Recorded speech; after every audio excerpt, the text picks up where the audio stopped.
Last question. Thank you. ఒక last question. Thank you sir. ఆగన్నా చెప్పు చెల్లి. నా పేరు పురంధేశ్వరి సార్. మా పెద్దమ్మ పేరు కూడా పురంధేశ్వరి. చెప్పమ్మా. 2020లో కోవిడ్ వచ్చింది కదా సార్. చాలా కంగారు పడకుండా చెప్పమ్మా.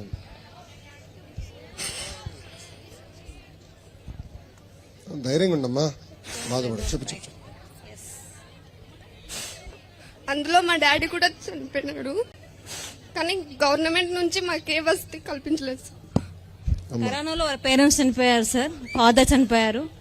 ఆ అమౌంట్ ఎక్కడ కూడా రాలేదు వీళ్ళకి. అనౌన్స్మెంట్ లో మాత్రమే జగన్ మాకున్న చెప్పారు. ఆస్తులన్నీ మా డాడీ కోసమే అమ్మేసుకొని అప్పులన్నీ కట్టేసుకున్నాం సార్. అవునమ్మా. కానీ మా అమ్మకి ఇద్దరే కూతురు, నేను మా చెల్లెలి. మా అమ్మ నా కోసం సగం కట్టేసింది సార్. ఇప్పుడు నా చెల్లెలు సెకండ్ ఇయర్ అయిపోయింది సార్. తనకి ఎక్కడ చదివిల్లో మా అమ్మకి ఏం తెలియడం లేదు సార్. ఒక్క నెల ఓపిక పట్టమ్మా. 1 month. అదొక్క హెల్ప్ చేయండి. 1 month అమ్మా. School fee reimbursement we will implement in full spirit. మిమ్మల్నే కాదు, మీ చెల్లిని కూడా చదివించే బాధ్యత తెలుగుదేశం జనసేన ప్రభుత్వం తీసుకుంటుంది. ఓకేనా? తీసుకోండి. Last question. Thank you. ఒక last question. Thank you sir. ఆగన్నా చెప్పు చెల్లి. నా పేరు పురంధేశ్వరి సార్.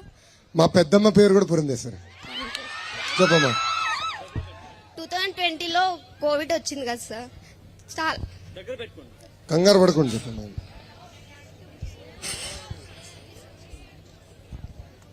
ధైర్యంగా ఉండమ్మా, బాధపడ. చెప్పు.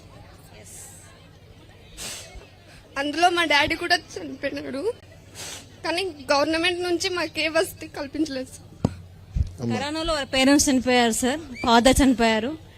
ఆ అమౌంట్ ఎక్కడ కూడా రాలేదు వీళ్ళకి. అనౌన్స్మెంట్ లో మాత్రమే జగన్ మాకున్న చెప్పారు. ఆస్తులన్నీ మా డాడీ కోసమే అమ్మేసుకొని అప్పులన్నీ కట్టేసుకున్నాం సార్. అవునమ్మా. కానీ మా అమ్మకి ఇద్దరే కూతురు, నేను మా చెల్లెలి. మా అమ్మ నా కోసం సగం కట్టేసింది సార్. ఇప్పుడు నా చెల్లెలు సెకండ్ ఇయర్ అయిపోయింది సార్. తనకి ఎక్కడ చదివిల్లో మా అమ్మకి ఏం తెలియడం లేదు సార్. ఒక్క నెల ఓపిక పట్టమ్మా. 1 month. అదొక్క హెల్ప్ చేయండి. 1 month అమ్మా. School fee reimbursement we will implement in full spirit. మిమ్మల్నే కాదు, మీ చెల్లిని కూడా చదివించే బాధ్యత తెలుగుదేశం జనసేన ప్రభుత్వం తీసుకుంటుంది. ఓకేనా? తీసుకోండి.